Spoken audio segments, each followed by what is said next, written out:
The iron cuff bit into Mira's wrist until the skin flamed and the taste of copper filled her mouth. But the sharpest sensation was the hot shame rising like bile behind her tongue. Dust settled into the small cuts across her knuckles, and the market smelled of sweat, rotten fruit, and the smoke of a distant fire. Voices scraped over each other like flocks scattered by a hawk, each one a pecking judgment. Her feet were numb from standing on cold stone, and the sun beat at the back of her neck as if trying to mark her as property. She kept her chin tucked because eyes found and used her like a blade. Next lot, the auctioneer called, voice hard and flat. Omega, unclaimed, smooth coat, no breeding mark, knows rudimentary herb lore. A scoff rippled through the crowd. Knows rudimentary, someone repeated, tasting the phrase like a cheap spice. Hands reached out, tested the hollow of her forearm, prodded at the small herbal pouch tied at her waist. She says she can make poultices, the vendor offered quickly, eager to dress the fact of her with usefulness. Saves coin on field dressings. Lacking teeth for war, a soldier muttered. Good only for tents. Useless, a woman in a torn cloak spat. Better left to the kennels. Can she boil a fever away? Another asked, voice curdled with amusement. The crowd laughed, sharp and quick, like knives tapping a stone. From the center of the press, a new sound fell like stone into water. 100 gold, called a voice that made the lines in the crowd tighten, as if a leash had been pulled. People turned. The air shifted, and the smell of corded leather and winter smoke moved over them. He walked with a slow confidence that did not need show, tall and wrapped in a coat the color of old iron, eyes that held a heat like coals banked in the dark. When he stopped, the market seemed to lean toward him. Is she trained? He asked, voice low and measured. Can she stitch through shrapnel and staunch a bleed? She knows which leaves calm a fever, the vendor said, eager and trembling in equal parts. She can make washings and bind wounds. Not for the front line, no, but for behind the lines, surely. He looked at Mira as if reading a map, the expression flat and precise. Bring her, he ordered. Feed her, keep her warm, she goes with me. Hands closed on her shoulders, rough and impatient, but the shift from crowd to shadow felt like being yanked out of a deep pool by fingers that did not intend to drown her. As they pulled her into the shade where the alpha cohort waited, she allowed one small, treacherous thought to slip through the iron cage of caution. He had bought her, and buying had an odd habit of changing the rules. If she could hold on to even a sliver of that thought, maybe she could breathe. They took her through streets that smelled of grease and wet wool, past children who pointed and laughed, past dogs that slid between legs and tugged at skirts. Soldiers in stamped leather watched without expression. The carriage that bore the Alpha King was plain and closed, lined with the heavy scent of smoked meat and the faint medicinal bitterness of juniper. Inside, the air was cooler, and for the first time since being dragged into the square, her wrists did not sting from the iron. A coarse blanket was thrown over her lap, and a bowl of thick porridge was presented with an uncertain hand. She ate because the spoon felt like a tool, an instrument that could keep her alive another hour. Name, the Alpha said. The single word held rank and an expectation of an answer that fit like a coin in a palm. Mira, she answered, voice hoarse. She tasted the name like an anchor that might hold. She is unmarked, said Captain Soren, stepping forward, voice like gravel but used to giving orders. He glanced at the Alpha with a calculation that made the skin between Mira's shoulder blades crawl. No breeding ring, no clan tattoo. The Alpha King Kyle simply stared at her hands. She works with herbs, he said at last. She mends. She is to be kept in the curia. Curia is for trained healers, Talia objected, eyes narrow and skeptical. Talia was the chief surgeon of the fort, a woman who smelled of alum and boiled roots, whose hands bore fine scars. We have rules about rank in the curia. Kyle tilted his head. Rules are tools, not gods. See to her. Test her. Mira swallowed. Testing was an old language. It had meant hard lesson and harder hands before, but in that moment it was the only bridge offered. The journey to the fortress was a study in cold and muscle. Soldiers marched with silent feet that bit into the earth, banners snapping with a sharp sound like blades. The path climbed, and the wind grew thin and metallic on their faces. Around them, the land was scrubbed and battered, with bones of trees like broken teeth on the ridges. Mira's sense of self felt compressed down to a line between her breaths. Soldiers named the checkpoint and the watchman by rote.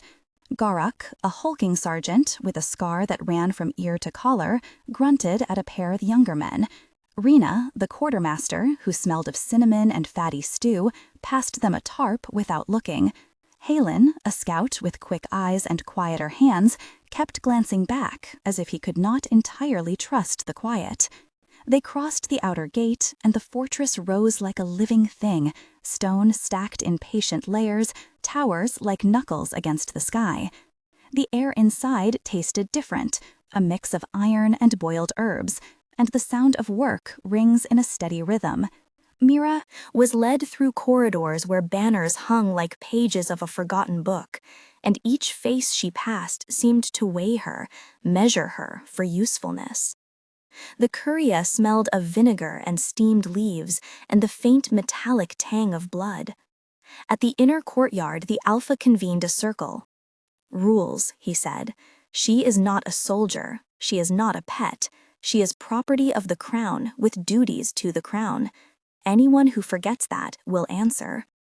"She will be apprenticed under Talia for an initial period," Soren said. "If she proves competent, she will remain. If not, she will be reassigned." "Make sure she eats and sleeps," Kale added, "and that she keeps her mouth when asked." Mira listened to these rules like a litany of prescriptions to a life she had never been taught to inhabit. The words were cold, but they contained a promise of structure. Structure could be used. The curia was a cage that smelled of boiled leather, boiled marrow, and herbs that had been left to steep too long.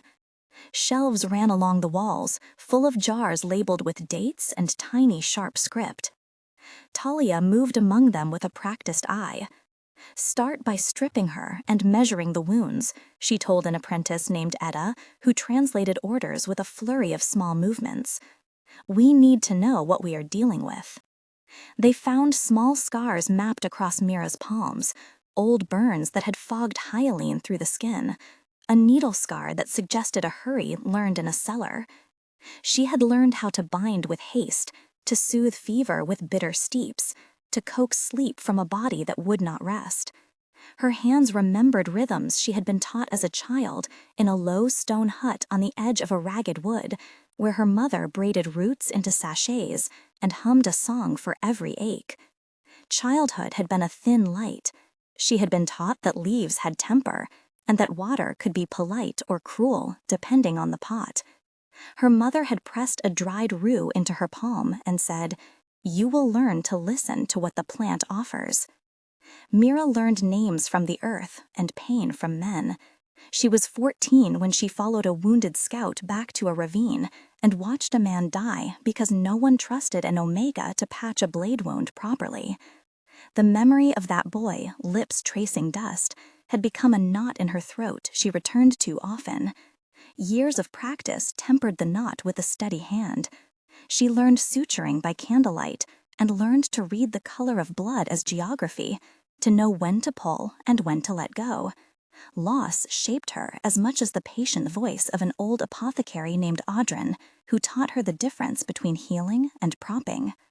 Audrin told her that to heal sometimes meant to leave a scar that would teach the body to be stronger. The present pain of that memory sat like a stone under her ribs. Talia tested her with small things first. "Boil willow bark until bitter," she instructed. "Crush comfrey and bind with linen. Tell me the stages of clotted blood." Mira answered, and her voice trembled. "Heat to break the soft clot. Press to extract the debris. Apply an infusion of plantain to draw inflammation. Tie with a figure 8 and change dressings twice a day." The words were as much ritual as instruction, and Mira spoke them like a litany she had held in the dark. In the dining hall, Mira found herself seated opposite Halen and Rena and Etta. They watched her while they ate, their glances small questions. "So she can heal?" Halen asked, voice low. "Or is she only a talent for patching old wounds?" "She has hands that know," Rena said, spoon scraping the bowl. "That is worth something." "She is an omega," Etta said softly. "That cuts off more paths than hands can make." The days became a test of endurance. Mira woke before the sun and smelled the bread baking in the ovens, the hot bread that was uneven but real. She learned the cadence of the curia, when to sharpen knives, when to brew decoctions to ease a fever, when to sit quiet while a soldier prayed or swore. Soldiers carried their pain like medals, and many of them wore it with a dignity that stung. Garrick taught her to move a stretcher, Soren taught her to keep her eyes ahead in a formation, and Kyle watched her with the same steady heat he had in the market. He would appear in the doorway, sometimes with a report, sometimes with nothing at all, and she would feel the air change around her. One night, an injured runner was brought in, a young man whose ribs had been shattered by a spear and whose lungs rattled like dry leaves. The curia gathered in a cramped circle. Talia barked orders in short sentences. "Open him. We will see where the rib pierces. Scan the chest for pooled blood." "Her hand," a medic said. "Let her start. Let her set the field dressing while we prep." There it was, a challenge couched as a favor. "Do you trust me?" Mira asked in that narrow moment before she worked, looking at Kyle. He only nodded, a small motion that carried an ocean of weight. She had to keep the boy breathing while they worked, to hold the torn lungs quiet and stitch the torn pleura with thread finer than hair. Her fingers moved into a rhythm. "Breathe on my count," she murmured. "Not too deep, not yet." The sound of her voice steadied the room. Talia's hands were quick and sharp. Etta held a lamp. Halen kept watch at the door, eyes like a stone guard. "Compress here," Talia said. "Tie off the artery." "Twist the suture," said. "Gently." "Pass the clamp," Talia ordered. "Now." "Hold the tape," Etta said. "Press the wound. We will thread now. Keep the lamp steady. Steady with your breath." That exchange unfolded in precise stabs, 8 lines of command and answer that fit like gears. The man's color slowly returned from chalk to something like hope. The room exhaled. When the boy opened his eyes, it was as if someone had pressed a hand on her own chest. Cale had been there the whole time, hands folded at his back, the shadow of a man. He looked at her, and for a moment his face was plain, unreadable. "You saved him," he said, and the words were both warranty and debt. Rumors run faster than medicine in a camp. The fact that the Alpha had purchased an Omega and that she had hands that could pull men from death made tongues wag and angry eyes form. Some whispered that Cale had a private interest in her. Others said he intended to exploit her skill until it cracked. Talia tightened her jaw when she heard these rumors and told Mira not to listen. At roughly a third of the way through the turning of days, a pause was inserted into the story that asked the audience to draw near. If this were a window through which you leaned, consider this. If the ache of seeing one discarded and then claimed stung you, you are not alone. Tell me in the comments what act changed her fate most. Was it the coin that spoke loud in the square, the cloak that hid her from cold, or the nod that gave permission to begin? Write A for the coin, B for the cloak, or C for the nod, and tell why. The simplest answer will be read out, and the most thoughtful will be highlighted in the next episode because your voice shapes what we see next. Community matters here. Your take will help decide what gesture we explore deeper. Now return your eyes to Mira, who must face not only her own survival, but a growing question about what it costs to save a leader and what it costs to love one. Tension crept then like a slow animal. In the barracks, a routine patrol returned with an officer bleeding out, a clean slash across the thigh that bled fast. Soren barked a string of orders that snapped like flint. He was ambushed on the pass, the messenger said. We need to move now. Get him to the curia, Talia ordered. Hurry. Mira felt the tension as a physical thing, a tightness behind the ribs that matched the soldier's pulse.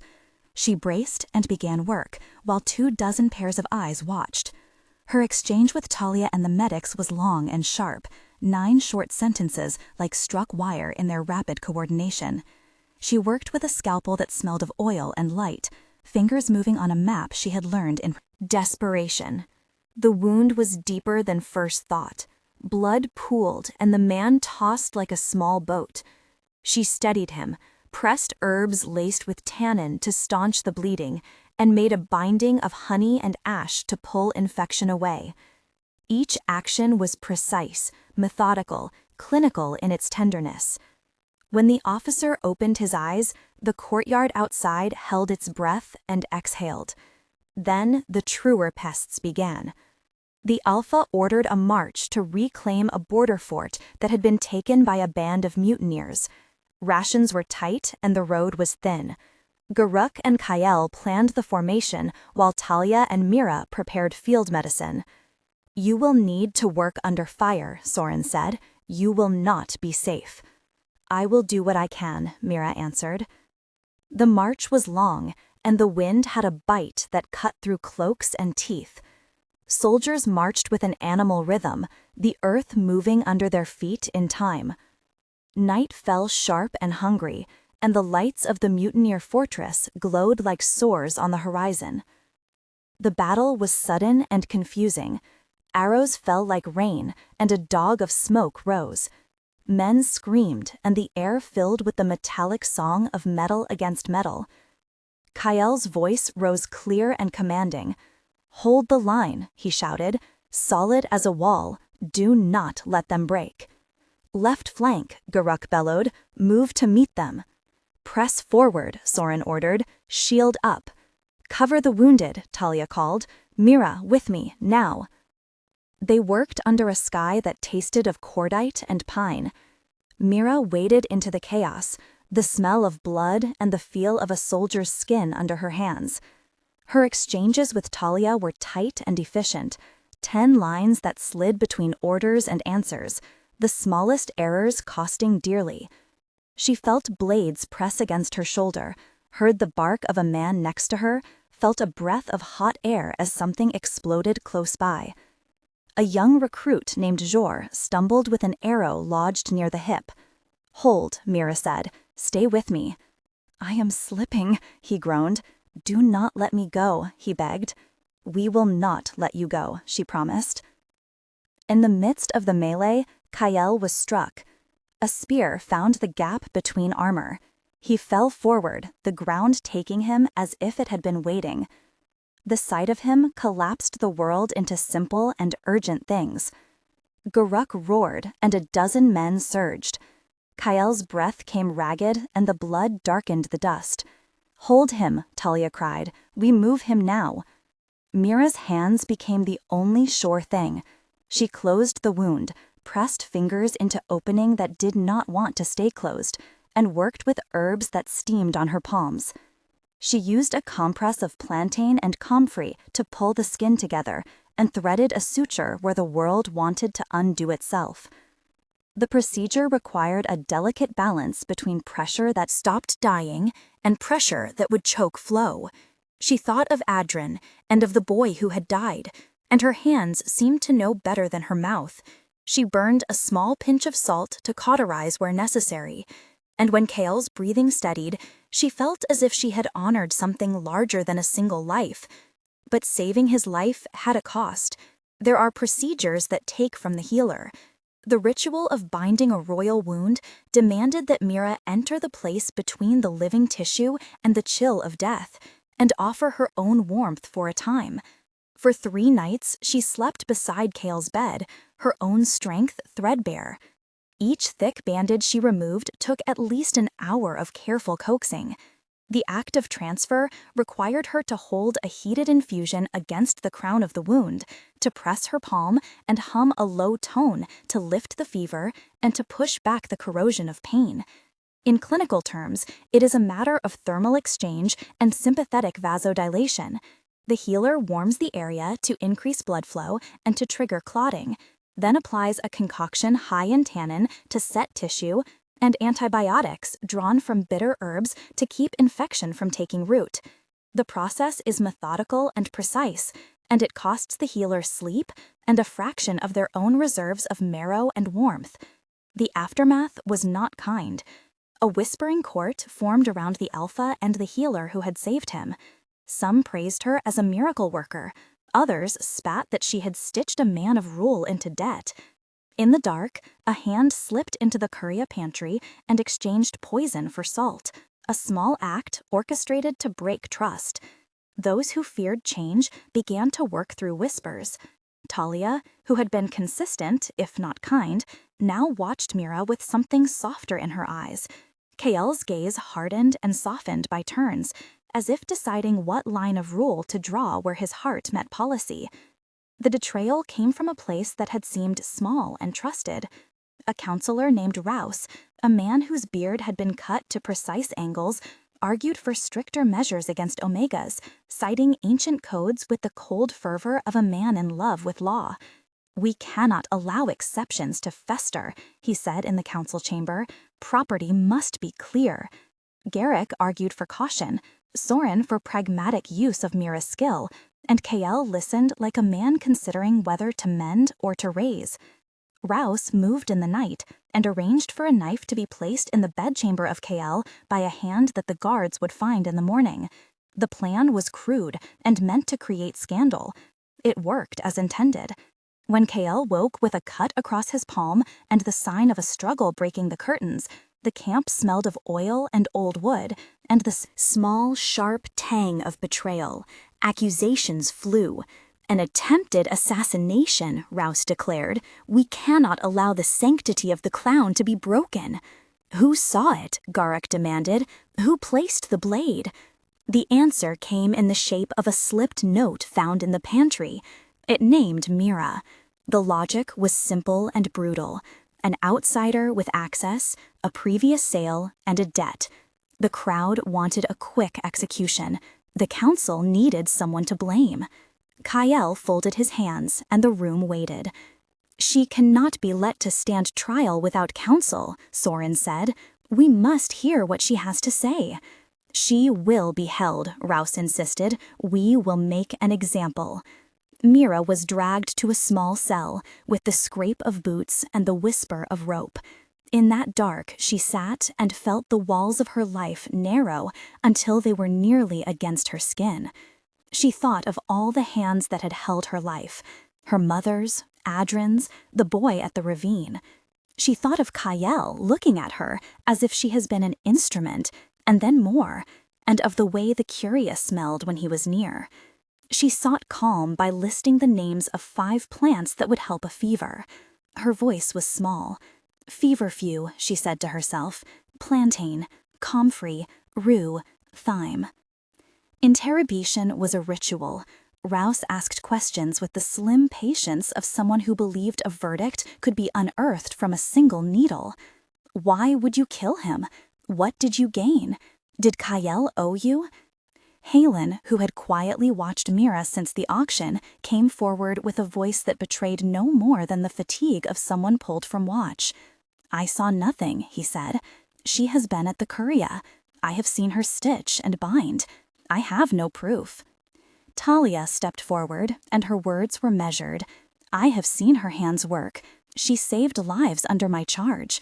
If she were cunning enough to strike the crown, she would have used poison in his wine. She has never shown that capacity." The exchange turned to 10 sentences long, each back and forth a peg in a wall they were building around truth. The council was swayed, but Rouse pushed and pushed until Kael finally stood. "Hold her," he said. "We will conduct a trial by oath. If she is guilty, let justice be done. If innocent, we must make amends." Trials in the fortress were not purely legal. They were performative, and the people wanted blood. During the ceremony, something unforeseen occurred. One of the guards, a young man named Jor, who had once been stitched by Mira, rose and spoke of her hands in a voice that shook. "She pulled me from death," he said. "She took my cold and warmed me until my breath came back. I will stake my life on it." Others rose as well. Edda, Rena, Halen, Garak even, each told a small truth that undercut a large lie. "Then oath is taken," Kael pronounced. "Mira speaks the oath to the people. Speak now." Mira stood and spoke of the boy in the ravine, and of Adren, and of the apprentice lessons. She confessed her past with a kind of blunt clarity that needled through the spectacle. Her voice held a strange authority, the authority of someone who had watched too closely the thin edge between saving and losing. When she finished, the crowd shifted. The verdict was quiet but decisive. Rouse seethed and retreated, but freedom came with change. To prove loyalty and to bind trust, Mira was asked to perform a healing that was not merely clinical, but public. A procession was arranged. The fort's wounded were paraded, and in the square, Mira worked while the sun ate the edges of shadow. She took wounds that might have been left to fester, and with a technique that required a specific rhythm of compression and herbal application and a humming that vibrated in the bones, she set bones and sealed flesh. The technique was precise: a sterile wash, pressure at a specific angle, a poultice of comfrey and elder, and a searing steam to set the ligaments. The method required a knowledge of vascular compression and local antiseptics. It took 30 minutes of focused time per case, but cut the infection rate drastically. As she worked, Kael stood apart, watching without the armor of protocol. For a long moment their eyes met, and he allowed himself to look unguarded. After the last binding was done, he stepped forward and did the unthinkable in a court where every gesture bore weight. He knelt, not as a prince to subject, but as a man to another soul. He extended his hand and offered not a ring or a title, but his palm for her to mark. "Mark me," he said, voice low. "Mark me as one who has been healed by your hands." She placed her palm on his and traced a line across the rough skin, a thin scar that would be there in the future, a sign of bond. It was a simple act, but it shifted the camp. People did not often see kings kneel. People did not often see an alpha give himself so openly to the care of one he had declared property. The act had implications that would ripple through law and habit and rumor. The turning had opponents. Rouse withdrew to conspire. There were murmurs of rebellion among clans who saw the alpha's gesture as weakness. Yet the harvest that fall was better, perhaps because the soldiers had more confidence in the curia, or perhaps because the human heart is a small measuring cup, and when it is warmed, it pours differently. Mira began to teach apprentices, and a small herb garden was planted within the fortress walls, where once there had been only stony ground. The garden grew into a promise. Tension moments arrived. In memory, like stones thrown into a still pond. There was the night of the assassination attempt, compressed into the cold of a room and the small metallic sting of a blade. There was the day on the pass when the first volley of arrows came and a recruit's scream became lesson. There was the moment when a counselor whispered law like a prayer and intended to burn a life for order. And there was the final choice Mira made when Kael lay near death and she emptied herself into him until she had little left. Each of these moments sat like a short storm inside a longer weather system of change. The cost of the final healing was almost literal grief. Mira had to give some small part of her own warmth and marrow in a rite that left her hair paler at the roots and her sleep deeper and more dreamless. The clinical description is blunt. The healer performed successive applications of warmed poultices combined with bloodletting and a galvanic counterpressure to stimulate platelet response. She brewed a decoction high in tannins and applied it to clot and seal. The transfer of warmth required staying in close contact for 3 cycles of the sun and moon, and with each cycle, Mira lost weight and woke with a bitter mouth. It was not magic without price. After the storm of conflict, after the sacrificial mend, the fortress began to change. Kayel enacted new edicts about the role of healers, granting the Curia authority to train and to mobilize in times of need. Garuk and Soren reorganized patrols to include medics as integral parts of every squad. Talia was given a small office with apprentices under her care. Rena organized the rations and reported to Kayel with a new respect in her voice. Edda now kept orderly scrolls of herbs and their uses, becoming a small repository of knowledge. Hallen, who had watched from the shadows, stood openly with Mira and oversaw a group of scouts who carried not only weapons but satchels of poultices. The epilogue unfolded in months, each a neat and carrying chapter. 1 month later, the courtyard smelled of planted earth and steady bread. Soldiers moved with less suspicion, and small groups gathered around the herb beds to learn. There was a festival of small measures, where Kayel walked among the planters with a handkerchief tucked into the belt and a smile that had softened the furrows near his eyes. Mira taught a handful of apprentices to make poultices and to read the color of blood as map. The fort's ledger recorded fewer infections. The people began to speak of Mira not as property but as a steward of life. In private moments, Kayel and Mira shared an awkward tenderness, a wordless understanding that had been purchased with coin and returned by risk. Sometimes he would come to the garden in the quiet hour before dawn and stand with his hands empty while she worked. The soil. 3 months later, the change had teeth. A new training regimen placed medics at the center of field squads. Garuk supervised and grumbled but compliant. Soren reported increased infantry effectiveness because soldiers trusted they would be mended. The herb beds were larger, and an apprentice named Lysa had learned to brew a fever wash that halved recovery time. Communities from neighboring strongholds sent envoys to see the garden and the Curia in operation. Mira herself had taught dozens of men and women how to recognize early infection and how to use compresses and plant properly. The fortress opened its gates for a market day devoted to sharing medicinal knowledge. When Rouse protested, his complaint fell flat in the face of changed outcomes. Kayel faced him in council and quietly presented data from the Curia showing decreased mortality. Rouse's voice rattled without support. 6 months on, the landscape bore the first of the real edicts. The Alpha issued a charter that redefined the Curia's role within the law, granting healers rights to travel with units and to set training standards across the realm. The herb garden had become a proper field, 3 beds deep, and the aroma of thyme and rosemary scented the main road. Mira had not returned to the life of an itinerant healer. She now wore functional garb and carried a small leather satchel with herbs and needles. She and Kayel walked together sometimes, and other times she would find him standing at the parapet looking out over a land that was less a map of grievances and more a ledger of people kept alive. There was a ceremony, public and souringly intimate, in which Kayel formally presented a token to Mira, not as a gift that bound, but as an acknowledgement. He offered to train apprentices under her name and to place a small alder cross on the Curia door. In the crowd, Rena cheered. Edda wiped her eyes, Hallen clasped Mira's hand, and Garuk looked on with a grudging pride. Over time, the story became a quiet law written into daily life. Soldiers carried satchels of healings, and not only weapons. The Curious syllabus was copied and shared. People who had once seen omegas as liabilities began to see them as part of the household of the realm.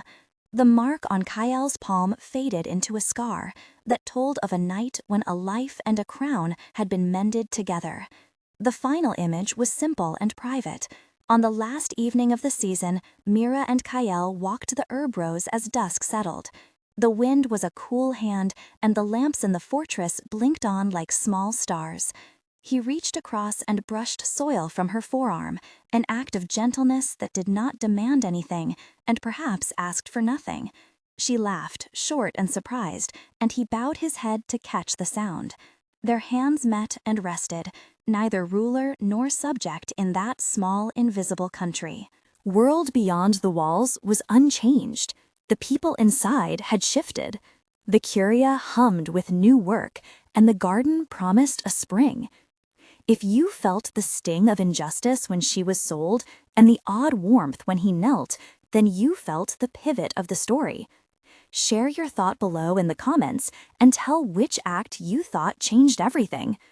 Join the community and subscribe for the next chapter, where the Curia faces a new plague on the border, and Mira must choose again what she is willing to give for those she has begun to love.